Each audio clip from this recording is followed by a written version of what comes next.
আসসালামু আলাইকুম রহমতুল্লাহি আবরাকাতুহ। দেশে প্রবাসে যে যেখানে বসে আমার এই ভিডিও দেখতেছেন সকলকে আন্তরিক মোবারকবাদ। আজকে সূরা বাকারার 285 নং আয়াত। আউযু বিল্লাহি মিনাশ শাইতানির রাজীম। বিসমিল্লাহির রহমানির রহিম। آمن الرسول بما أنزل إليه من ربه والمؤمنون كل آمن بالله وملائكته وكتبه ورسله لا نفرق بين أحد من رسله وقالوا سمعنا وأطعنا غفرانك ربنا وإليك المصير। রাসূল তার রব হতে তার প্রতি যা অবতীর্ণ হয়েছে তা বিশ্বাস করে এবং মুমিনগণ বিশ্বাস করে।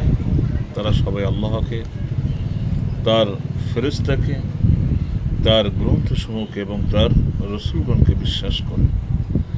আমরা তার রসুলগণের মধ্যে কেউকে পার্থক্য করি না এবং তারা বলে, আমরা শুনলাম এবং স্বীকার করলাম। হে আমাদের রব, আমরা আপনার নিকট ক্ষমা প্রার্থনা করছি এবং আপনার এদিকে শেষ প্রত্যাবর্তন। সূরা বাকারা শেষ দুটি আয়াতের একটি 285 নং আয়াত এবং 286 নং, যা আমরা আগামীতে শুনবো ইনশাআল্লাহ। 285 এবং 86 নং আয়াতের বদৌলতে আল্লাহ রাব্বুল আলামিন আমাদেরকে কবুল করে নিন এবং আমাদের এর উত্তম প্রতিদান দান করুন। এই আয়াত দুটির ফজিলতের বহু হাদিস রয়েছে। সহিহ বুখারীতে রাসূল সাল্লাল্লাহু আলাইহি ওয়াসাল্লাম বলেছেন, যে ব্যক্তি আয়াত দুটি রাতে পাঠ করবে তার জন্য এই দুটি যথেষ্ট। সহিহ বুখারী ছাড়াও অন্যান্য 5টি হাদিস গ্রন্থেও একই শব্দে প্রয়োগে বর্ণনা করা হয়েছে। ফাথুল বারী 8ম খণ্ড 672, মুসলিম শরীফ 1ম খণ্ড 555, আবু দাউদ শরীফ 2য় খণ্ড 118, তিরমিজি শরীফ 8ম খণ্ড 188, নাসাই শরীফের 5ম খণ্ড 14 নম্বর হাদিস, ইবনে মাজাহ শরীফের 1ম খণ্ড 435 নম্বর। সহিহাইনে বিভিন্ন বরাতের মাধ্যমে হাদিসটি বর্ণনা করা হয়েছে। ফাথুল বারী 7ম খণ্ড 369, 8ম খণ্ড 712, মুসলিম শরীফের 1ম খণ্ড 555, আহমদ মুসনাদে আহমদের 4র্থ খণ্ড 118, সহিহ মুসলিমের বর্ণনা রয়েছে রাসূল সাল্লাল্লাহু আলাইহি সাল্লামকে মিরাজে নিয়ে যাওয়া হয় এবং তিনি সপ্ত আকাশে অবস্থিত সিদরাতুল মুনতাহায় পৌঁছান। যে জিনিস আকাশের দিকে উঠে যায় তা এইখান পর্যন্ত পৌঁছে থাকে এবং ওখান হতেই নিয়ে নেওয়া হয় উপরে, এবং উপর থেকে যে জিনিস নিচে দেওয়া হবে, জমিনে পাঠানো হবে আল্লাহ রাব্বুল আলামিন, সেটাও তিনি ওখানে পাঠান এবং ওখান থেকে নিয়ে নেওয়া হয়।